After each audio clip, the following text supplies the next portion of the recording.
오늘은 본문의 말씀을 통하여 부활의 신앙 두 번째 말씀을 나누도록 하겠습니다. 여러분, 예수님께서는 부활하시고 두려움에 떨고 있는 제자들에게 나타나셔서 뭐라고 말씀하셨죠? 너희에게 평강이 있을지어다. 너희가 평안할지어다라고 그렇게 말씀하십니다. 그러자 두려움에 떨고 있고 근심과 걱정에 휩싸였던 제자들에게는 얼마나 기쁘고 감사했겠습니까? 그 말을 들은 제자들에게 얼마나 위로가 되었을까요? 마치 가뭄에 내리는 단비처럼 그들의 심령이 촉촉히 젖어들고 그들의 삶 가운데 은혜와 사랑이 다시 한번 샘솟았을 것입니다. 바라건대 주님의 평강이 이 자리에 있는 우리 성도님들, 개개인들에게도 임하고 여러분들의 가정에도 임하고 여러분들의 직장과 사업장에도 임하고 또한 우리 교회와 이 나라에 임하길 주님의 이름으로 축원드립니다. 여러분, 지난주에 나눈 말씀처럼 예수님의 부활은 역사적인 사실이요 육체적인 부활이었습니다. 우리가 그 사실을 믿을 때 성경이 살아있는 하나님의 말씀으로 믿어지게 되고 우리가 구원받을 수 있는 것입니다. 그래서 우리들은 반드시 부활하신 예수님을, 우리 주님을 만나야 하고 우리는 부활의 신앙을 가져야만 하는 것입니다. 그래서 우리 그리스도인들이 부활의 신앙을 가져야 하는 이유가 거기에 있어요. 그렇다면 오늘은 지난주에 이어 우리가 부활 신앙을 가져야 하는 또 다른 이유는 무엇일까요? 첫째로 우리가 부활 신앙을 가져야 하는 이유는 기독교의 핵심 교리이기 때문입니다. 여러분, 기독교의 핵심 교리는 예수 그리스도의 십자가의 죽으심과 부활입니다. 지난주 그 침례교 라이즈 오브 배프티스트 기도회 때 보면 고명진 목사님이 이런 얘기를 했어요. 쉬운 성경을 어렵게 풀어놓은 것이 신학이다. 맞아요. 하나님의 말씀을 단어와 어렵게 해서 설명한다고 했는데 더 복잡하게 만들고 그것이 어떻게 보면 사상의 이데올로기야 이 상아탑을 잘못 쌓아서 때로는 그것이 문제가 될 수도 있어요. 그래서 그런 논 중요하지만 기본적인 가장 기본 교리는 우리가 바로 예수 그리스도의 십자가의 죽으심과 부활이 기독교의 근본 교리이고 기본임을 우리는 절대로 잊지 말아야 합니다. 우리가 이 사실을 확실히 믿을 때 우리가 진정 온전한 믿음을 소유할 수 있고 온전한 신앙을 가질 수 있기 때문입니다. 여러분, 부활하셨던 주님을 만났던 주님의 제자들은 그들의 삶이 변화되어 주님의 복음을, 십자가의 죽으심과 부활하심을 아주 담대하게 증언했습니다. 핍박과 박해를 받을지라도 그들이 주님을 만났기 때문에, 부활하신 주님을 만났기 때문에 그들이 복음을 담대하게 증거할 수 있었던 것입니다. 하지만 그렇게 열심히 복음을 증거했음에도 불구하고 오늘 고린도 교인들 중에는 주님의 부활을 믿지 못하는 그러한 불행한 교인들이 간혹 존재했습니다. 그래서 사도 바울이 그들을 보며 안타까운 심정으로 부모와 같은 마음으로 다시 한번 예수님의 부활을 증거한 것, 변증법적으로 역설적으로 설명한 것이 바로 오늘 본문의 내용입니다. 그래서 12절과 14절은 이렇게 말씀합니다. 그리스도께서 죽은 자 가운데서 다시 살아나셨다 전파되었거늘 너희 중에 어떤 사람들은 어째 죽은 자 가운데서 부활이 없다 하느냐? 만일 죽은 자의 부활이 없으면 그리스도가 다시 살아나지 못하셨느니라. 그리스도께서 만일 다시 살아나지 못하셨으면 우리가 전파하는 것도 헛것이요 또 너희 믿음도 헛것이라고 했습니다.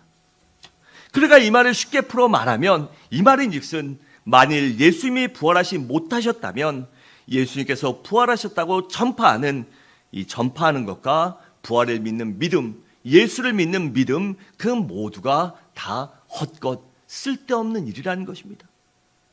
여러분, 바울의 이러한 역설적인 표현은 예수님의 부활이 분명한 사실이며 부활하심을 예수님을 믿는 그 믿음도 참된 것임을 아주 강하게 설명하고 있는 것입니다.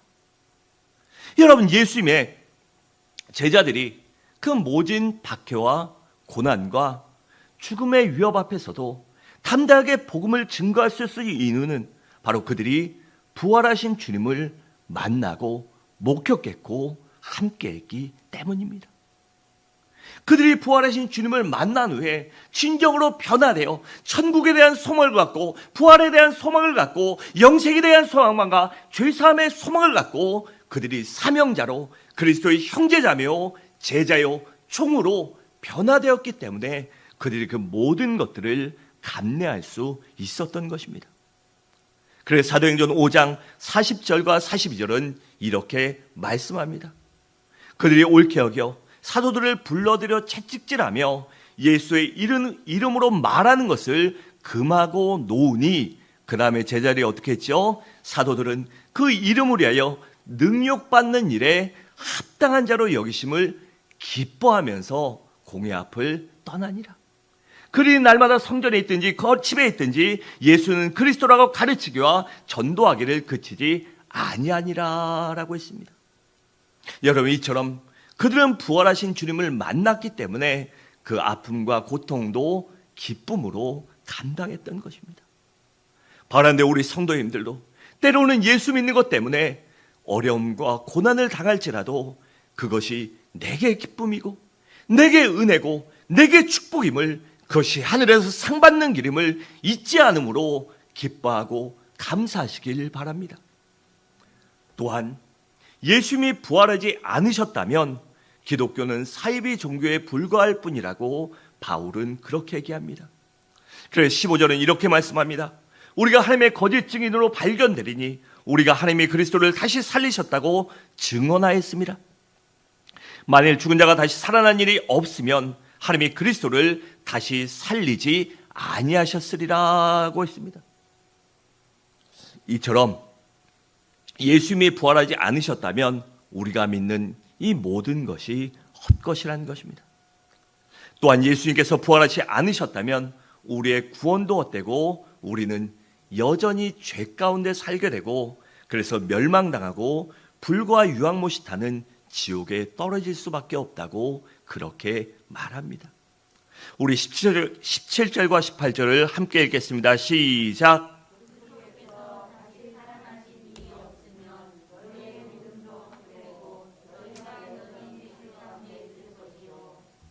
그리스도 안에서 잠자는 자도 망하였으리니 아멘. 이처럼 예수의 부활이 거짓이라면, 예수를 믿는 모든 믿음이 거짓이기에 우리는 구원받지 못하고 죄사함 받지 못하고 여전히 지옥 가는 존재로 남아있다는 것입니다. 또한 예수님께서 부활하지 않으셨다면 예수 믿는 사람들이 세상에서 제일 불쌍하고 제일 안타까운 사람이라는 것입니다. 왜냐하면 우리가 예수의 부활을 믿기 때문에 나도 언젠가 그 나라에 가리라, 나도 아버지 집에 가리라, 그 영혼의 때 내 아버지께서, 우리 주님께서, 성령 하나님께서 내게 상 주시고 칭찬해 주시고 아름다운 영원한 몸으로 살게 된다는 그 사실을 믿기 때문에 우리가 이 땅에 살 때 어떻게 하죠? 절제하며 살죠. 때로는 예수 믿는 것 때문에 고난도 받습니다. 또 매일 어떻습니까? 요즘 점점 물질만능주의, 쾌락만능주의로 살아가고 있는 이 시대에 세상의 정욕과 쾌락을 절제하며 그것을 버리고 살아가니 예수의 부활이 없다면 얼마나 안타까운 사람입니까? 그렇잖아요. 한 번뿐인 인생 아닙니까? 그런데 영혼이 없다면, 우리의 부활이 없다면 그 한 번뿐인 인생을 참으며 즐거운 것 안 하며 살아가니 얼마나 불쌍합니까? 여러분, 그래서 19절은 이렇게 말씀합니다. 만일 그리스도 안에서 우리가 바라는 것이 다만 이 세상의 삶뿐이면 모든 사람 가운데 우리가 더욱 불쌍한 자이라고 있습니다. 여러분, 우리가 불쌍한 사람일까요? 아닙니다. 왜 대답이 없으세요? 억울하게 생각하세요? 아니, 참고 사는 거, 절제하며 사는 거 억울하세요? 왜 대답이 없으세요? 우리가 불쌍한 사람입니까? 아니에요. 우린 가장 행복한 사람이고 가장 은혜 받은 사람입니다. 우리 주님이 부활하신 사실은 역사적이고 육체적인 완전한 부활입니다. 따라서 예수님이 부활하셨다는 것과 그것을 예수님을 믿는 것이 가장 위대한 것이며 우리의 구원도 아주 확실한 것입니다. 또한 부활하시는 예수님을 믿는 것이 우리 일생 중 가장 큰 행복이고 가장 큰 축복이고 가장 큰 기쁨이요 보람이요 우리가 살아가면서 가장 잘한 일일 것입니다. 이 사실을 믿는 여러분들 되시길 바랍니다.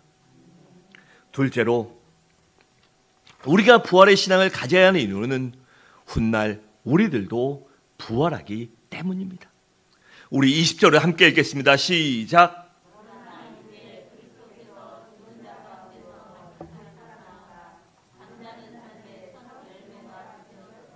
아멘. 여러분, 예수님께서 인류 역사상 첫 번째로 부활하신 분이기 때문에 예수님을 가리켜 부활의 첫 열매라고 부르는 것입니다. 이처럼 예수님이 부활의 첫 열매가 되셨다는 것은 무엇을 의미할까요?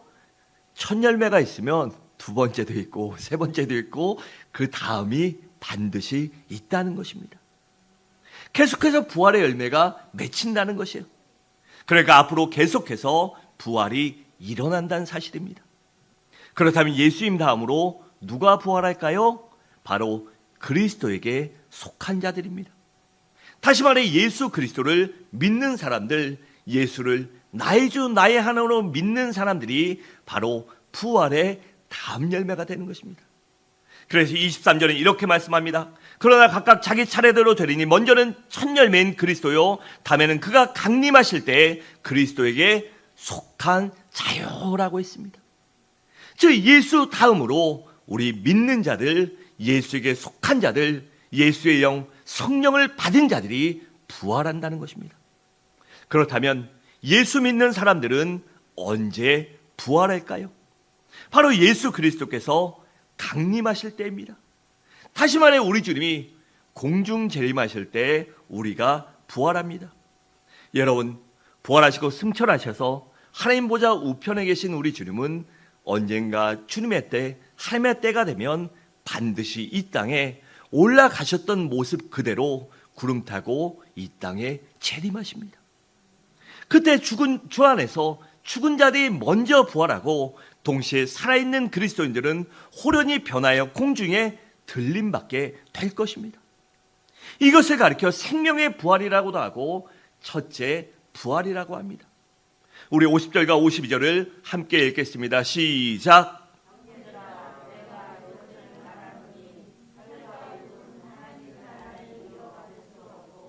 또한 썩는 것은 썩지 아니하는 것을 유업으로 받지 못하느니라.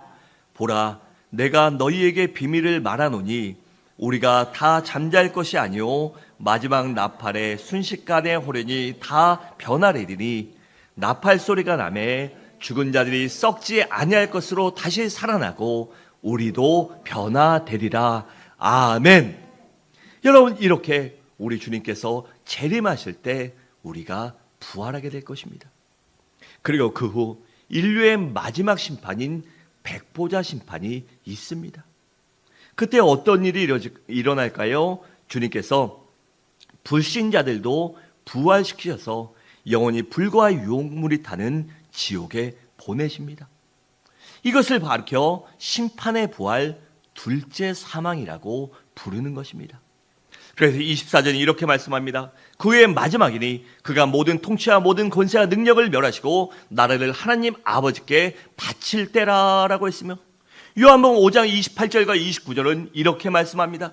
이를 놀랍게 여기지 말라. 무덤 속에 있는 자가 다 그의 음성을 들을 때가 있나니 선한 일을 행한 자는 생명의 부활로 악한 일을 행한 자는 심판의 부활로 나오리라라고 했습니다. 그러니까 예수를 믿는 자, 여기 선한 일은 선행이 아니라 예수를 믿는 그 말씀 안에 사는 신앙의 삶을 말합니다. 즉 예수를 믿는 구원받은 사람들은 생명의 부활로, 예수를 받아들이지 않고 하나님을 믿지 않는 자들은 심판의 부활로 나온다는 것입니다. 바로 근데 우리 성도님들과 우리 성도님들의 가족 모두 그리고 일가 친족 모두 예수를 믿음으로 생명의 부활로, 첫째 부활로 살아나시기를 주님의 이름으로 축원드립니다. 셋째로, 우리가 부활의 신앙을 가져야 하는 이유는 우리도 주님처럼 영광스러운 모습으로 부활하기 때문입니다. 여러분, 부활은 우리가 분명히 알아야 될 것이 영의 부활만이 아니라 육체의 부활이기도 합니다. 그런데 문제는 지금 재림하시면 우린 좋죠. 그런데 생각해 보세요. 이미 죽어서 시신이 다 썩어 없어졌거나 화장했거나 아니면 사고가 심할 경우에는 시신을 찾지 못할 때도 있죠. 그러면 그런 사람들은 어떻게 부활하냐? 그런 의심과 고민을 하는 분들도 있습니다. 그런데 그런 의심과 고민을 우리뿐만 아니라 고린도 교회 성도들도 동일하게 했습니다. 그래서 35절에 이렇게 말씀합니다. 누가 묻기를 죽은 자들이 어떻게 다시 살아나며 어떠한 몸으로 오느냐 하리니라고 했습니다. 이렇게 궁금증을 갖고 있는 사람들에게 바울은 아주 알기 쉽게 설명합니다.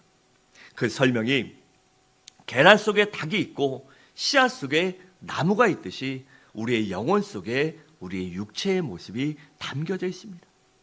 그래서 계란만 갖고 있다면 그 계란이 부화해서 닭으로 자라나고, 씨앗만 갖고 있다면 그 씨앗이 어떻게 해요? 심으면 자라서 나무가 되듯이 우리의 영혼 속에 부활할 때 우리의 영혼 속에 우리의 몸이 있기 때문에 부활의 몸으로 나오게 될 것입니다. 그러니까 육체가 어떻다고 걱정하지 마십시오라고 바울이 설명합니다. 그렇다면 부활할 때 우리의 몸은 어떤 모습일까요? 우리 42절과 44절을 함께 읽습니다. 시작.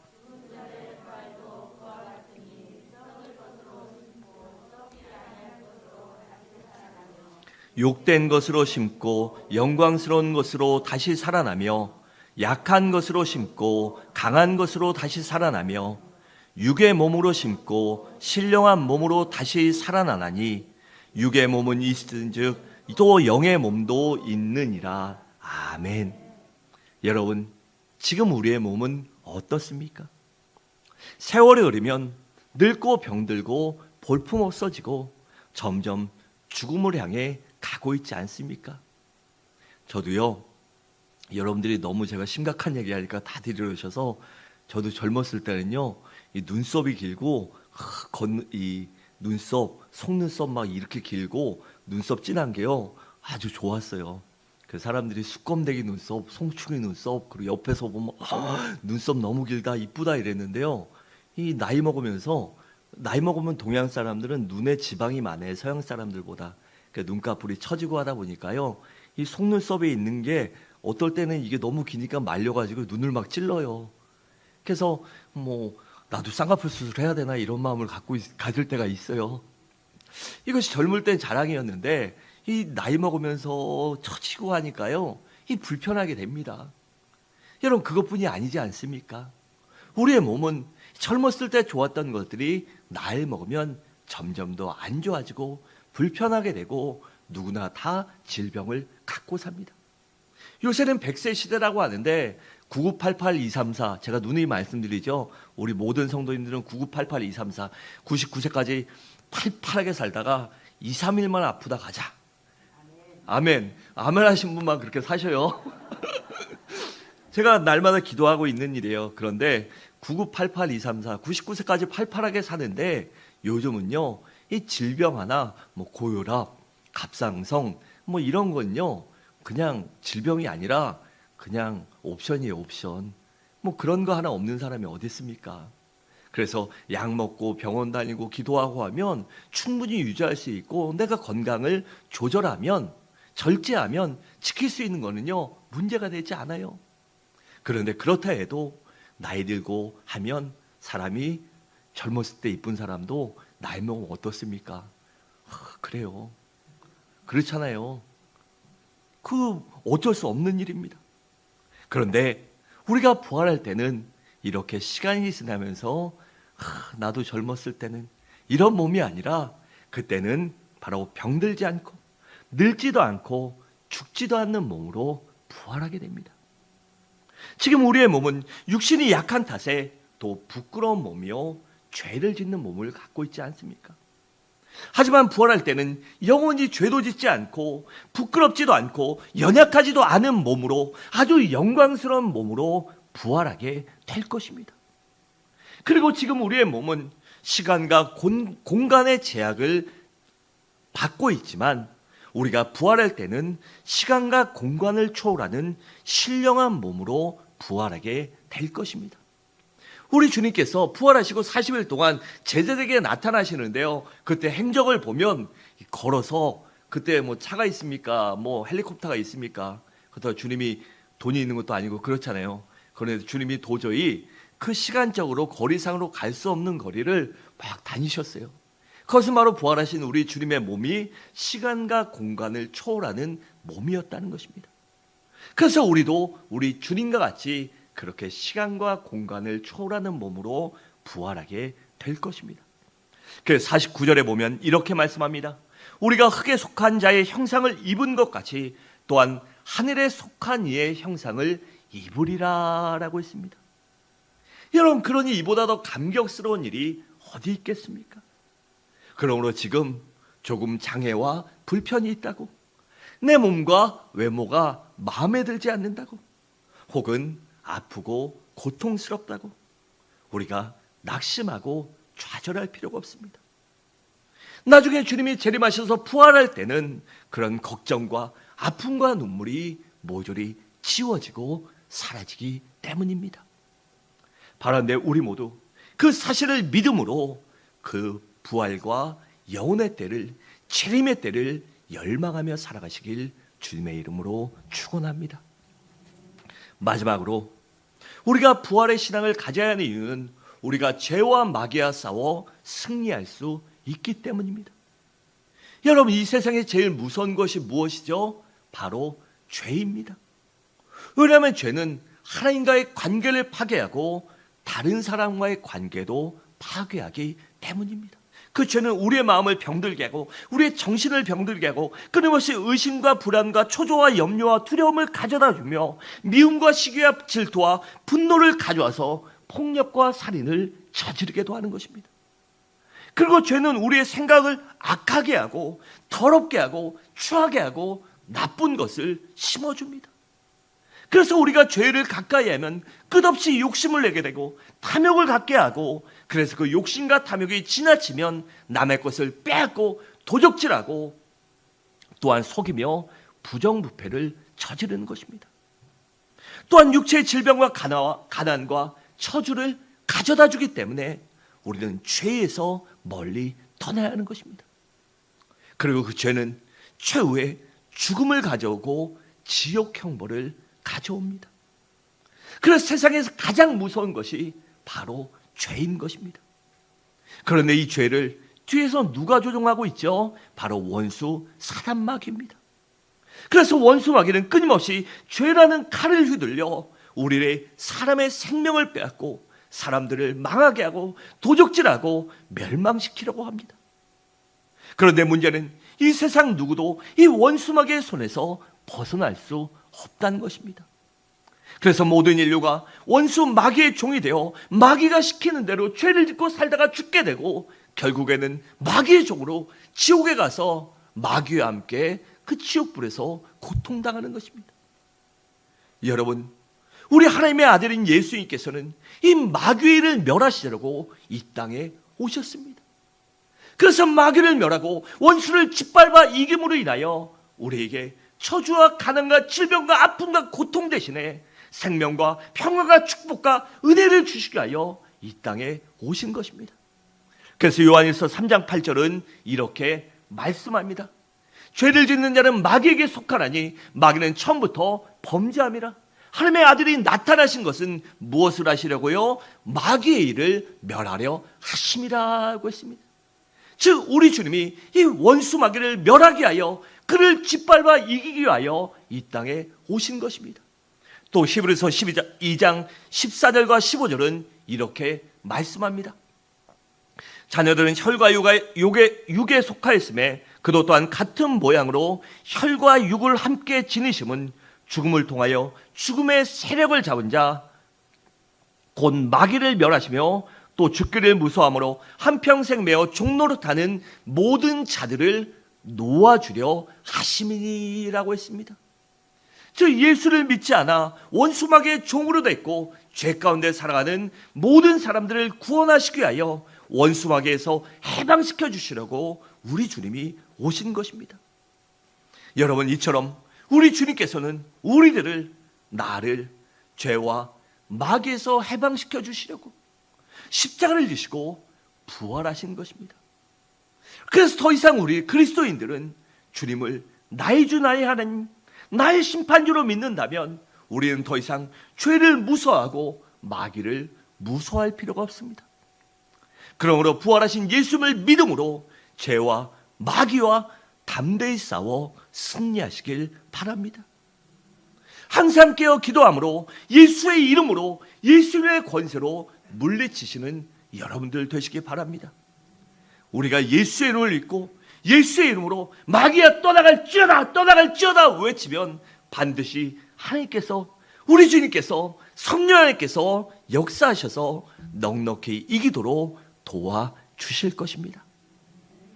사랑하는 성도 여러분, 말씀을 마치도록 하겠습니다.